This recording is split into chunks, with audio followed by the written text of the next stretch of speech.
So here's my spoiler review of Thor Love and Thunder.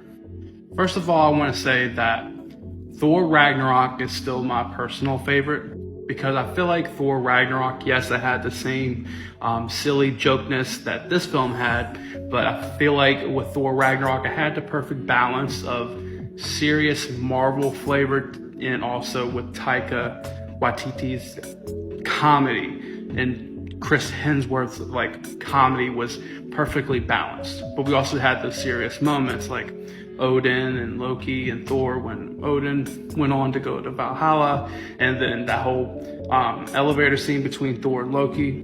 But for Thor Love and Thunder, I felt like it took the seriousness from 80 to 40, and it took the joking silliness to a super from 40 to 80. Like there's this moment with Heimdall's son where he's doing this the ghost projection, trying to get in contact with Thor because the kids get captured by Gore, and he's trying to reach out to Thor. That rhymed, by the way. But the way it showed up, kind of like that. Remember the Teletubbies where the baby showed up on the sun? That's what it reminded me of. And I just felt like it was very cheaply. I felt like me personally, I felt like it could have. There wasn't maybe another way to do that or presented better. I just felt that for a movie on this scale, which was beautifully cinematically shot, but and just the visual effects, everything about that was the visuals. It was beautifully and amazing, but then to have this, it was kind of like, okay, seems like someone made this on a high schooler made this.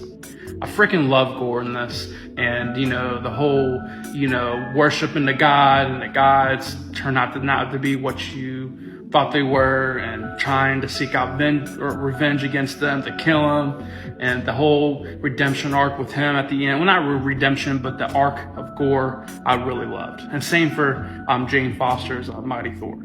I didn't mind the whole kids thing having Thor powers. Kind of reminded me of Shazam, but I just felt like for Thor's character and the history of Thor, I felt like it didn't add up well. But it was for what this movie was. I was okay with it. Look, the first time seeing this film, the comedy, it landed and I laughed, but I felt like it overpowered this film sometimes. Like I wish we had at least 20 minutes more of Valkyrie or more of Mighty Thor or more of the cancer side, just to bring more, or even Thor being more serious about stuff. That perfect balance that we got in Thor Ragnarok. But the second time seeing this, I really love it, and the more I see, I feel like I'm gonna love it more.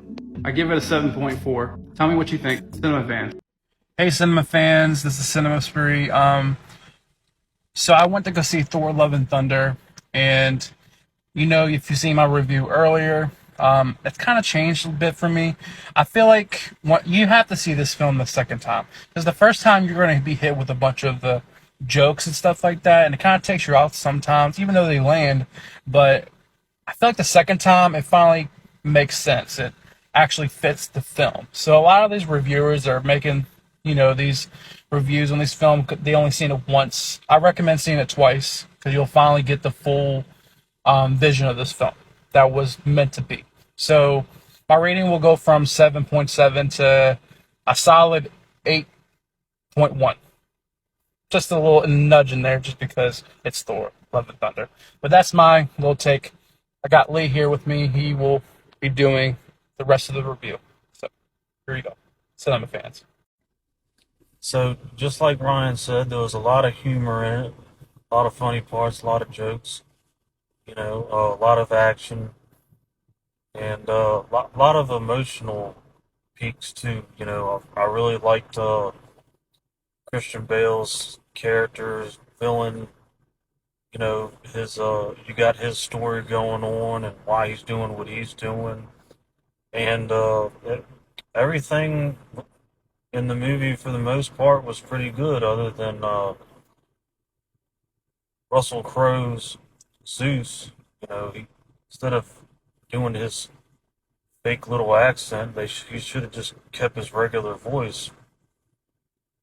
But other than that, I'd probably go a little higher on the rating, maybe 8.5, something like that for me.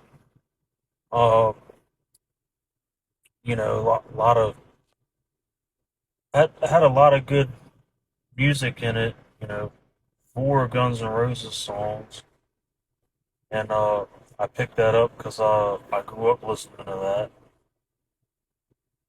and that's All right. pretty much all I've got to say. Alrighty. Thank you for watching. Tell me what you think about the film. Spoiler review coming this weekend, and yeah. So, thank you for watching, cinema fans. This is Cinema Spree signing out. Tell me what you think. Again, thank you for watching, cinema fans. Peace.